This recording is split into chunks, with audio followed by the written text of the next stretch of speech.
Good morning students, welcome to the video. Next topic, common source FET amplifier. Common source FET amplifier. നമ്മൾ പഠിക്കാൻ പോകുന്നത് കഴിഞ്ഞ വീഡിയോയിൽ പഠിച്ചത് BJT ആംപ്ലിഫയർ ആയിരുന്നു. Okay, RC coupled amplifier. ഇത് കോമൺ എമിറ്റർ കോൺഫിഗറേഷൻ ഉള്ളതായിരുന്നു. RC coupled ആംപ്ലിഫയർ നമ്മൾ പഠിച്ചു. അതിന് സമാനമായ ആംപ്ലിഫയർ ആണ്. അപ്പോൾ നമ്മൾ ആദ്യമേ പറയേണ്ടത് this common source FET amplifier is similar to common emitter amplifier. BJTക്ക് 3 ടെർമിനലാണ്, ബേസ്, കളക്ടർ, എമിറ്റർ. FETക്ക് gate, drain, source.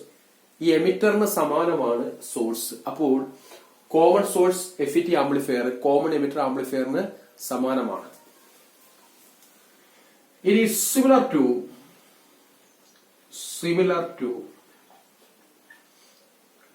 common emitter amplifier. ഇത് കോമൺ എമിറ്റർ ആംപ്ലിഫയറിന് സമാനമാണ്. അതാണ് നമ്മള്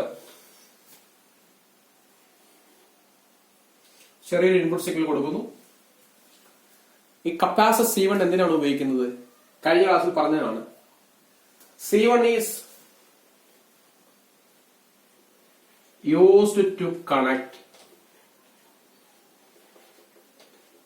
input signal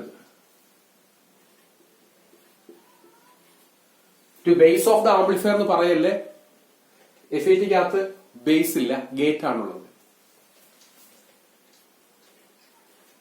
To gate of the amplifier.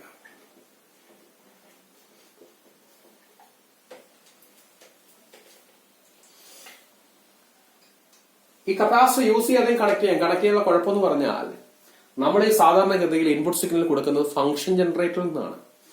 Function ജനറേറ്ററിന്റെ റെസിസ്റ്റൻസും ആംപ്ലിഫയറിന്റെ ഇൻപുട്ട് റെസിസ്റ്റൻസും പാരലായിട്ട് വരും.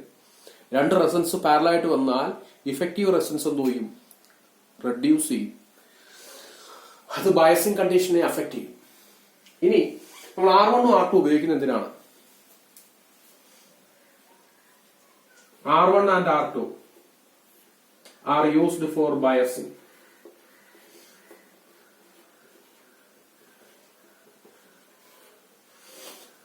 R1 R2 ഉപയോഗിക്കുന്ന ബയസിംഗിന് വേണ്ടിയാണ്. ഓക്കെ, നമ്മളിവിടെ ക്യൂ പോയിന്റ് ആക്റ്റീവ് റീജിയനിലായിരിക്കും ഫിക്സ് ചെയ്യുന്നത്. ക്യൂ പോയിന്റ് എവിടെയാണ് ഫിക്സ് ചെയ്യുന്നത്? Active region. അപ്പോൾ എപ്പോഴും ഇവിടെ കൊടുക്കുന്ന ബയസിംഗ് എന്ന് പറഞ്ഞു കഴിഞ്ഞാൽ വോൾട്ടേജ് ഡിവൈഡർ ബയസിംഗ് ആണ്. Common source FET amplifier use ചെയ്യുന്നത് voltage divider biasing. Voltage divider biasing is used. ഇനി REക്ക് പകരം നമ്മൾ ഉപയോഗിക്കുന്നത് RS ആണ്. ഓക്കെ, നമുക്കറിയാം FETക്ക് സോഴ്സ് എന്ന ടെർമിനലാണുള്ളത്. അപ്പോൾ കഴിഞ്ഞ RC കപ്പിൾഡ് ആംപ്ലിഫയറിൽ RE കൊടുത്ത സ്ഥാനത്ത് RS. അപ്പോൾ RS ഉപയോഗിക്കുന്നത് എന്തിനു വേണ്ടിയാണ്? സ്റ്റെബിലൈസേഷന് വേണ്ടി. നമുക്കറിയാം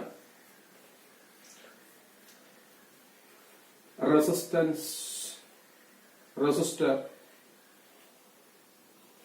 RS is used for stabilization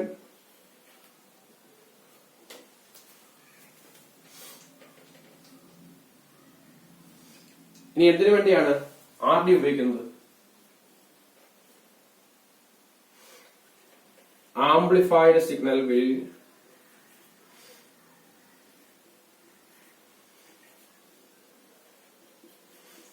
come across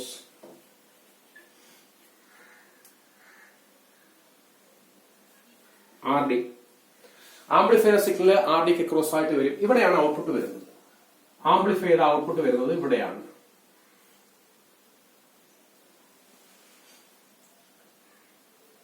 ഇനി CS എന്താണ്? ബൈപാസ് കപ്പാസിറ്റർ ആണ്. നമുക്കറിയാം CS എന്ന് പറഞ്ഞാൽ ബൈപാസ് കപ്പാസിറ്റർ ആണ്.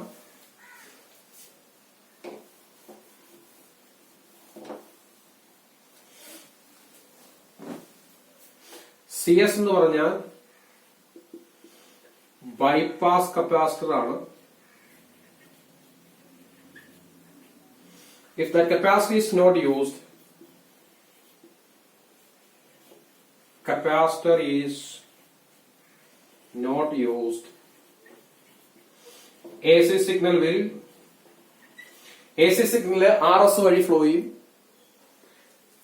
will flow through RS.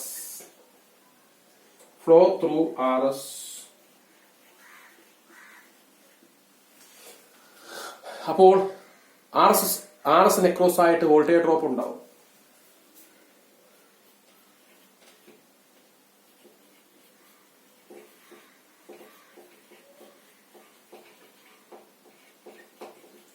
R S നെക്രോസ് ആയിട്ട് വോൾട്ടേജ് ഡ്രോപ്പ് ഉണ്ടായാൽ ഔട്ട്പുട്ട് വോൾട്ടേജ് കുറയും.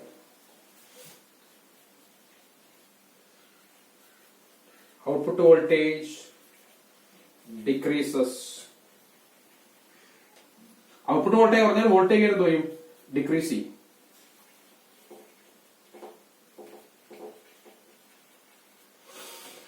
അപ്പോൾ ഈ കപ്പാസിറ്റർ യൂസ് ചെയ്തില്ലെങ്കിൽ, ഈ കപ്പാസിറ്റർ യൂസ് ചെയ്യുന്നത് എ സി സിഗ്നലിനെ ഈ കപ്പാസിറ്റർ വഴി ബൈപ്പാസ് ചെയ്ത് കളയാനാണ്. എ സി സിഗ്നലിനെ കപ്പാസിറ്റർ വഴി ബൈപ്പാസ് ചെയ്ത് കളയാൻ വേണ്ടിയാണ് ഈ കപ്പാസിറ്റർ ഉപയോഗിക്കുന്നത്. അതുകൊണ്ടാണ് അതിനെ ബൈപ്പാസ് കപ്പാസിറ്റർ എന്ന് വിളിക്കുന്നത്. ഇത് യൂസ് ചെയ്തില്ല എങ്കിൽ ഈ എ സി സിഗ്നലിൽ ആർ എസ് വഴി ഫ്ലോ ചെയ്യും. അപ്പോൾ അവിടെ ഒരു വോൾട്ടേജ് ഡ്രോപ്പ് ഉണ്ടാവും. അവിടെ വോൾട്ടേജ് ഡ്രോപ്പ് ഉണ്ടായാൽ ഔട്ട്പുട്ട് വോൾട്ടേജ് കുറയും. ഔട്ട്പുട്ട് വോൾട്ടേജ് കുറഞ്ഞാൽ വോൾട്ടേജ് ഗെയിൻ കുറയും. അങ്ങനെ കുറയാതിരിക്കാൻ വേണ്ടി ഈ ബൈപ്പാസ് കപ്പാസിറ്റർ സി എസ് ഉപയോഗിക്കുന്നു. ബൈപ്പാസ് കപ്പാസിറ്റർ സി എസ് ഉപയോഗിക്കുന്നു. സി എസ് ഉപയോഗിച്ച് കഴിഞ്ഞാൽ എ സി സിഗ്നലിൽ സി എസ് വഴി ബൈപ്പാസ് ചെയ്തു പോകും. അപ്പോൾ ആംപ്ലിഫൈ ചെയ്ത ഔട്ട്പുട്ട് വരുന്നത് ആർ ഡിക്ക് ക്രോസ് ആയിട്ടാണ്. R1 R2 ഉപയോഗിക്കുന്നത് ബയസിങ്ങിന് വേണ്ടിയാണ്. ഇവിടെ ഉപയോഗിക്കുന്ന ബയസിങ് വോൾട്ടേജ് ഡിവൈഡർ ബയസിങ് ആണ്. RS ഉപയോഗിക്കുന്ന സ്റ്റെബിലൈസേഷന് വേണ്ടിയാണ്. ഓക്കെ. C1 എന്ന് പറയുന്നത് ഇൻപുട്ട് കപ്പാസിറ്റർ ആണ്. ഇൻപുട്ട് സിഗ്നലിനെ ഗേറ്റിലേക്ക് കണക്ട് ചെയ്യാൻ വേണ്ടി ഇൻപുട്ട് കപ്പാസിറ്റർ ഉപയോഗിക്കും. ഇനി ഇതിന്റെ വർക്കിംഗ് നോക്കാം.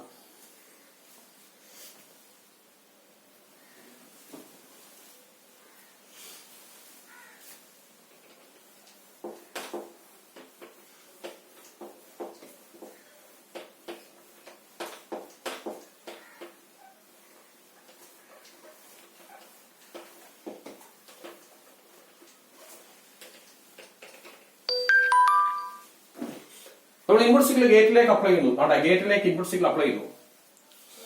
ഗേറ്റിലേക്ക് ഇൻപുട്ട് സിഗ്നൽ അപ്ലൈ ചെയ്താൽ ഈ ഗേറ്റിനും സോഴ്സിനും ഇടയ്ക്കുള്ള വോൾട്ടേജ് ആയ VGS വേരി ചെയ്യും. കാരണം ഇൻപുട്ട് ഗേറ്റിലേക്ക് കൊടുത്താൽ, ഒരു AC സിഗ്നൽ ഗേറ്റിലേക്ക് കൊടുത്താൽ ഗേറ്റിനും സോഴ്സിനും ഇടയ്ക്കുള്ള വോൾട്ടേജ് വേരി ചെയ്യും.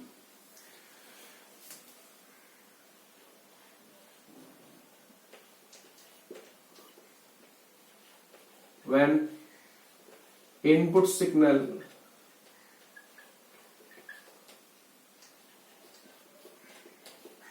applied to gate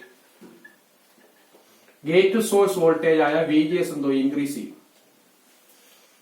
When input signal is applied to gate, VGS varies. VGS എന്ന് പറഞ്ഞാൽ ഗേറ്റിനും സോഴ്സിനും ഇടയ്ക്കുള്ള വോൾട്ടേജ് ആണ്, അത് വേരി ചെയ്യും. ഇൻപുട്ട് സിഗ്നൽ നമ്മൾ ഗേറ്റിലേക്ക് കൊടുത്തു കഴിഞ്ഞാൽ ഈ ഗേറ്റിനും സോഴ്സിനും ഇടയ്ക്കുള്ള വോൾട്ടേജ് ആയ VGS വേരി ചെയ്യും. ഓക്കെ. VGS വേരി ചെയ്താൽ ഡ്രെയിൻ കറണ്ട് ആയ IDയും വേരി ചെയ്യും. If VGS varies, drain current ID also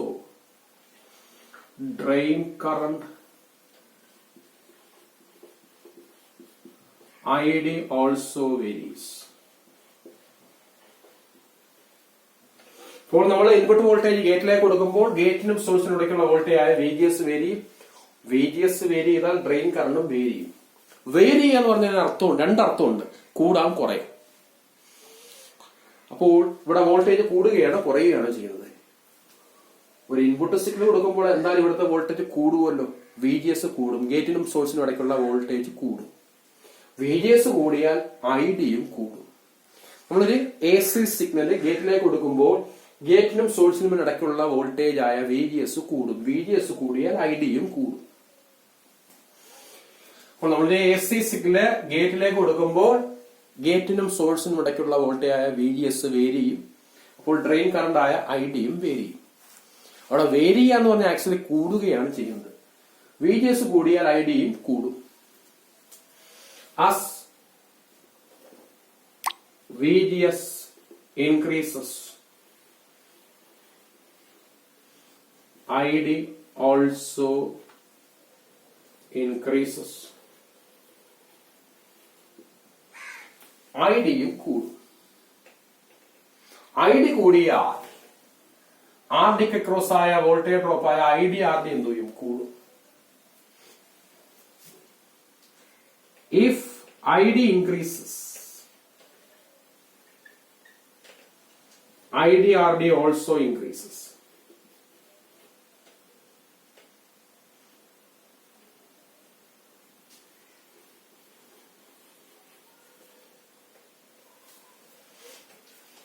വേറെ കാര്യം ശ്രദ്ധിക്കുക, ഇവിടെ VCC സപ്ലൈക്ക് എഴുതരുത്. VDD ആണ് FETയിൽ സപ്ലൈ വോൾട്ടേജിനെ സൂചിപ്പിക്കുന്നത്. VDD കൊണ്ടാണ് നമ്മൾ FETയിൽ സപ്ലൈ വോൾട്ടേജിനെ സൂചിപ്പിക്കുന്നത്.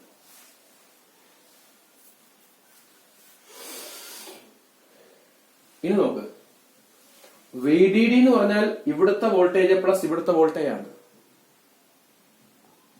ഓക്കെ, അത് ഫിക്സഡ് ആണ്. ഇപ്പോൾ VGS കൂടി, അതുകൊണ്ട് ID കൂടി, ID കൂടിയുണ്ട് IDRD കൂടി.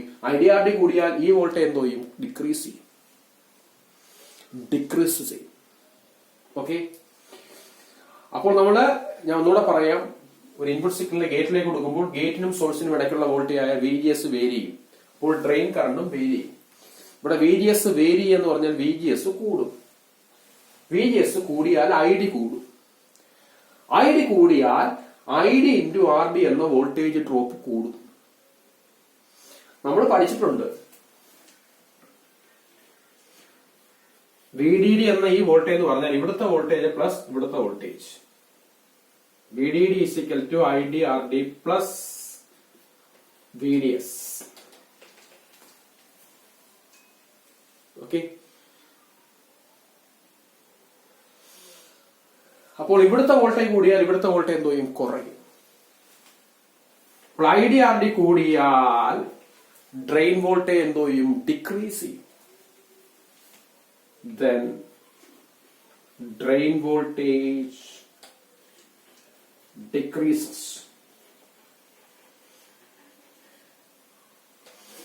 ഇവിടെ ഡ്രെയിൻ വോൾട്ടേജ് ഡിക്രീസ് ചെയ്യും എന്ന് പറഞ്ഞ യഥാർത്ഥ അർത്ഥം, നമ്മൾ ഇൻപുട്ടിൽ ഒരു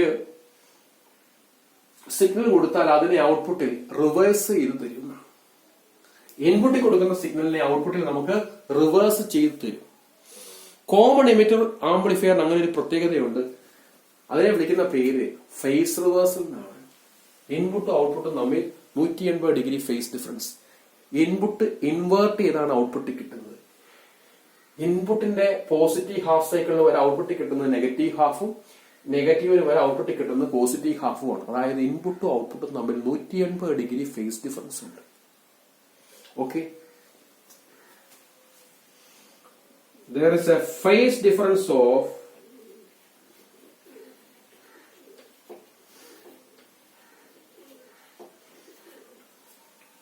180 degree between input and output. Input output തമ്മിൽ 180 ഡിഗ്രി ഫേസ് ഡിഫറൻസ് ഉണ്ട്. This phenomenon is